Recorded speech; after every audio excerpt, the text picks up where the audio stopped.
তো আমরা এখন আছি লালমাই লেকল্যান্ড। এখন এই যে মোটামুটি কিছু ভাঙাচুরা রুট চালায় আসলাম।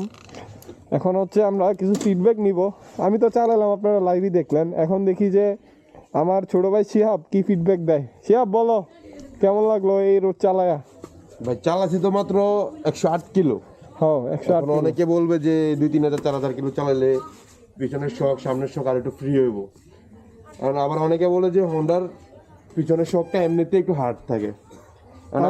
আমিও সেটা হোন্ডা শোরুমে শুনছি যে এটা আরো কিছু চালাইলে গাড়িটা আরো ফ্রি হবে, কিন্তু আমি বুঝতেছি না আসলে কত কিলো চালাইলে এটা ফ্রি হবে। আবার গিয়ার কিছু দেখলাম যে আটকায় যায়। তোমার কি গিয়ার আটকায়? আমারটা কম আটকায়, একটু প্রেশারলি পুশ করলে এটা ওকে, এটা অ্যাডজাস্ট হয়ে যাবে মনে হয়। কিন্তু আমার লাগে এখন আর প্যারা নাই। একটু প্রেশারে 3 নাম্বার থেকে 4 নাম্বারে শিফট করলে প্যারা হয় না। 3 থেকে 4 এর সমস্যাটা একটু বেশি হয়। মোটামুটি কিছু ভাঙা রাস্তা তো চালাইলা, তো এখন তোমার রিভিউ কি? চলে আর কি, চলে। তাইলে তোমার রেটিং করতে বলে 10-এ তুমি কত দিবা? পুরোপুরি যদি অফরোডের চিন্তা ভাবনা করে তাইলে না আর কি, পুরোপুরি অফরোডের লাগে না। সিটিতে রাইড মাইড করবো, কিছুটা অফরোড করবো, ঠিক আছে। আর যদি পিছনে শকটা একবারে সফট হয়ে যায় তাহলে অফরোডের লাগে একদম পারফেক্ট। আর যদি শক চেঞ্জ করে? হ্যাঁ, শক চেঞ্জ করে কোনো কিছু ঠিক করার আছে?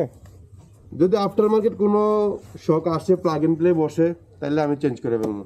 ঠিক আছে, সো চালাও, আবার তোমার সাথে দেখা হবে। ঠিক আছে, আসসালামু আলাইকুম।